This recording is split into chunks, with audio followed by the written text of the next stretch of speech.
नमस्कार, आप देख रहे हैं एम न्यूज 24x7। पेश है आज की सुर्खियां। सीबीएसई 10वीं बोर्ड परीक्षा का रिजल्ट जारी, पटना जोन 10वें स्थान पर। सीबीएसई 10वीं बोर्ड परीक्षा का रिजल्ट जारी हो गया है। पटना जोन के छात्रों का रिजल्ट पिछले साल से 1.17% कम हुआ है।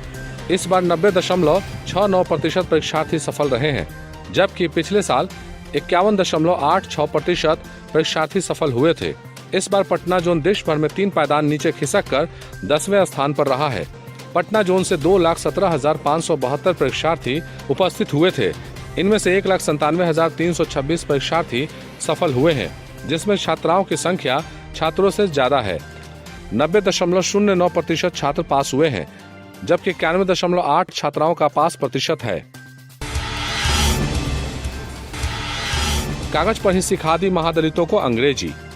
महादलित वर्ग के लोगों को अंग्रेजी सिखाने के मामले में हुए गोलमाल को लेकर विजिलेंस ब्यूरो ने बुधवार को मुकदमा दर्ज किया। महादलित विकास मिशन को बाकी ट्रेड में ट्रेनिंग के अलावा स्पोकन इंग्लिश का कोर्स भी कराना था। उसने इसका जिम्मा ब्रिटिश लिंगवा को दिया। जांच में यह बात सामने आई कि ब्रिटिश लिंगवा को जिम्मा देने में खासी गड़बड़ी हुई। यह कोर्स वस्तुतः कागजों में ही चला। विजिलेंस के अनुसार अंग्रेजी सिखाने के नाम पर मिशन महादलित विकास मिशन के पदाधिकारियों और ब्रिटिश लिंगवा के निदेशक ने आपसी मेलजोल से भ्रष्टाचार किया।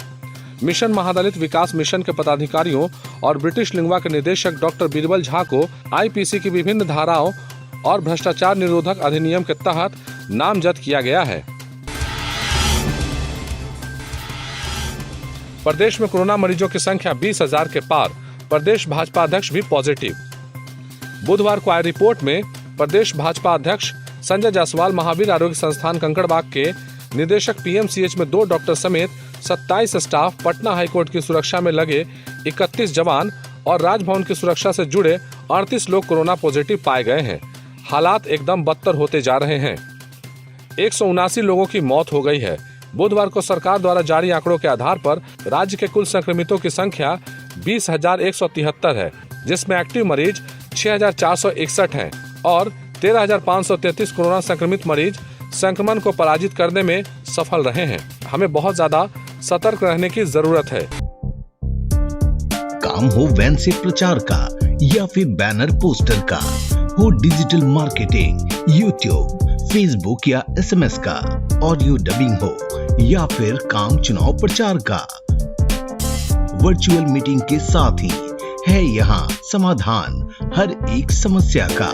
और हाँ, चुनाव प्रचार के लिए स्पेशल पैकेज भी है, तो फिर जल्दी ही संपर्क करें 8651504128 या 9065986645।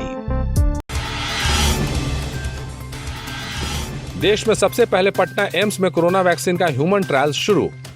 पटना एम्स ने कोरोना से जंग जीतने के लिए देश में पहला कदम बुधवार को रख दिया। पटना एम्स ने कोरोना वैक्सीन का ट्रायल एक 30 साल के जवान पर किया है। अभी तक ऐसा ट्रायल देश के किसी भी संस्थान में नहीं हुआ है। कोरोना की वैक्सीन हैदराबाद की भारत बायोटेक कंपनी और आईसीएमआर ने बनाई है। इसी का पटना एम्स समेत देश के 12 संस्थाओं में ट्रायल होना है। कोरोना काल में जियो ने विकसित की 5G तकनीक।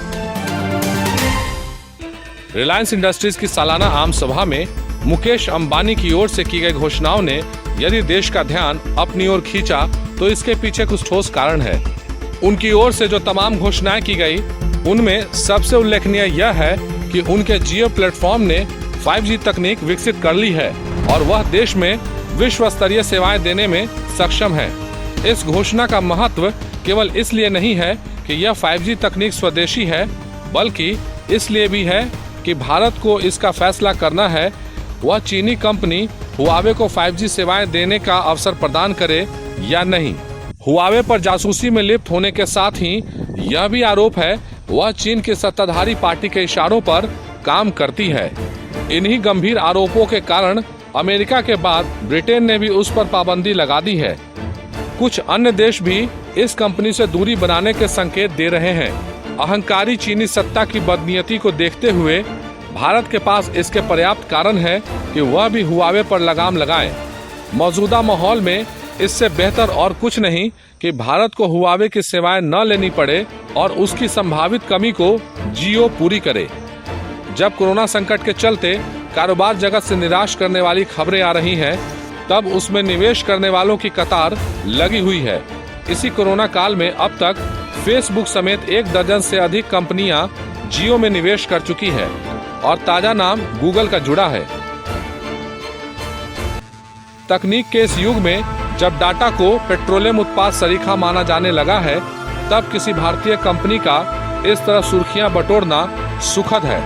बेहतर होगा कि सूचना संचार तकनीक से जुड़ी अन्य भारतीय कंपनियां जियो प्लेटफॉर्म से प्रेरित हो और उन सुनहरे दिनों की वापसी के लिए सक्रिय हो जब वे आउटसोर्सिंग के लिए दुनिया भर में नाम कमा रही थी।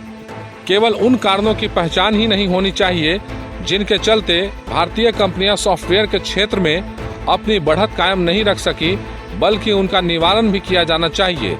आज तकनीक ही तरक्की का सबसे कारगर हथियार है। आखिर क्या कारण है कि हमारी कंपनियां उस तरह के ऐप विकसित नहीं कर सकी जैसे चीनी कंपनियों ने विकसित कर लिए और जिन पर हाल में प्रतिबंध लगाना पड़ा। आत्मनिर्भर भारत अभियान की सफलता के लिए यह आवश्यक ही नहीं, अनिवार्य है कि भारत सूचना संचार तकनीक के मामलों में अपनी उत्कृष्टता प्रदर्शन करे और जाते जाते देखे एडोलसेंस डोले डोले।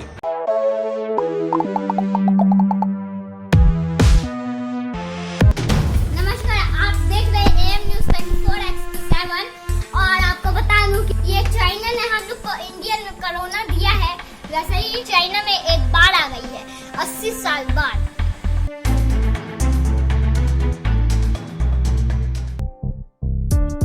काम हो वैन से प्रचार का या फिर बैनर पोस्टर का, हो डिजिटल मार्केटिंग, यूट्यूब, फेसबुक या SMS का, ऑडियो डबिंग हो या फिर काम चुनाव प्रचार का, वर्चुअल मीटिंग के साथ ही है यहाँ समाधान हर एक समस्या का।